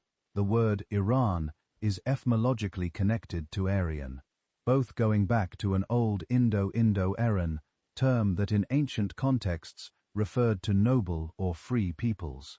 Some German scholars and ideologues of the time took a keen, if distorted, interest in this connection, were German advisors or diplomats in Tran, encouraging Russia to emphasize Iran over Persia as part of a shared Aryan narrative. Did he see some propaganda advantage or a way to align himself with what looked at that moment like a rising European power? Different sources hint in different directions. Some accounts suggest German influence played a role, at least in reinforcing the decision. Others argue the move was primarily homegrown, rooted in decades of Iranian nationalist thought. From the Arguel Revolution onward, and in Reza's own preoccupation with pre-Islamic glory, the truth may be a mixture. There's no single document that settles the matter beyond dispute. What we can say is that after 1935, the outside world's mental map shifted. Iran started appearing where Persia had once been printed by reflex. Not everyone welcomed the change. Some Iranian intellectuals, especially those with strong cultural ties to the West, felt that Persia carried a poetic artistic resonance that Iran lacked in European languages. Persian evoked carpets, miniature paintings, poetry, and a certain romantic aura that had built up over centuries of travelogus and Orientalist fantasies. Iran to foreigners sounded unfamiliar, even harsh. Members of the diaspora who had grown up being called Persian wondered what this meant for their kir, and a few critics worried that the tightly managed cult of ancient Iran might sideline other layers of the country's past, particularly its Islamic and regional diversity. Over time, the issue went quiet, but it never disappeared entirely. In 1959, Reza's son and successor, Mohammad Reza, tried to smooth the edges. He announced that in foreign languages, both Iran and Persia were acceptable names for the Quina motion. Trying the name, it was a gesture of flexibility, an attempt to acknowledge nostalgia and habit. But history is distic by then. International institutions, diplomatic styles and maps had largely settled on Iran. The name had taken root, and so in a sense, the circle closed. A word that had traveled from the epics of Fiji and the inscriptions of Sassanid kings through Safavid chancelleries and Qajar debates finally stepped fully into the global spotlight. Not because the land had changed overnight, but because a modern state, in a moment of anxiety and ambition, insisted that the world call it by the name it had been, and whispering to itself all along. Persia did not vanish. It survived in language, Persian carpets, Persian cats, Persian literature, and in the way many Iranians still describe their culture abroad. But on passports of the United Nations, in the headlines that roll across screens in the night, the word that appears is the older one, Reborn Iran. What really conclusion Iran by any name? Reflections on identity across millennia happened was quieter and stranger. A name that had been there from the beginning, buried in epic poetry, carved in stone by assassined kings, murmured in village prayers and courtly letters, finally rose to the surface of the world's maps. Iran didn't arrive. It resurfaced. For more than 2,500 years, outsiders had learned to see this higher through one narrow window. Persia, the realm of one province, one people, one chapter of a much longer book. But underneath that label, the older word never went away. Iran, Iran, the land of the Iranians, Empires rose and fell on that plateau. Achaemenids, Susids, Parthians, Sasanians, Arab Caliphate, Turkish Sultanates, Mongolates, Timurid, courts, Safavid Shahs, Qajar princes, Pahlavi, reformers. Each came with its own banners, its own titles, its own dreams of order. Each in its own way tried to reshape what Iran meant. And yet, across all of those upheavals, something held. Languages shifted, religions changed, frontiers moved like the edges of a tide pool. But the idea of an Iranian world, of a shared history, a shared literary memory, a certain way of weaving poetry and politics together, survived conquest, conversion, and reinvention. You can see that continuity in strange little places, in the way a Safavid bureaucrat still reached for Sassanid-flavored words to describe his king, in the way a Qajar poet could quote Fidosias and expect every listener in the coffeehouse to nod along, in the way a modern schoolchild opening a textbook in TR might see Cyrus and Imam Ali, Peopleus and Kabbalah, printed on adjacent pages as if they had always belonged to the same story. Today that double life of names continues. Persia lingers in the corners of everyday speech. Persian rugs spread across living rooms far from Isfahan. Persian cats curl on windowsills. Persian miniatures hang in quiet museum halls. The Persian Gulf still glitters on maps and in satellite images, its name carrying centuries of argument and impride. And Iran stands on the world stage, on passports, at embassies, in news tickers, sliding across screens in the dark. The word that once echoed from ancient rock reliefs now lives in microphones and digital files, spoken in dozens of accents, heard in 1,000 different ways. Maybe that's the real lesson of this long journey. Names change, but identities are layered, not replaced. A country can be Persia and Iran at the same time, depending on who is speaking, and when, and why. Just as each of us carries older versions of ourselves inside the person the world sees today. If this quiet walk through millennia kept you company tonight, if you found yourself drifting with the mess, the Achaemenids, the caves, the Shis, take a moment before sleep pulls you under to tap, like to subscribe, and to leave a comment. Tell us where you're listening from, which corner of the world you'd caught lying in now, while you imagine caravans crossing the plateau under a different sky. And if your mind is still wandering further back to bottlenecks, vanished ancestors, and the deep prehistory of our species, you can explore those secrets in more detail in the book waiting at Sleepytime History.com. For now, let the names blur together. Persia, Iran, Iran Shah, empires dissolving into dust, arguments over maps fading into whispers, dynasties shrinking to a few lines of print. We at Remains is a stretch of earth, a mesh of stories, and the quiet knowledge that identities, like rivers, keep flowing even when their surface seems to change. Let that thought rest with you, that beneath the headlines and the arguments, beneath the labels and the borders, there are older currents moving slowly through time. And as you close your eyes, you can let yourself drift with them gently into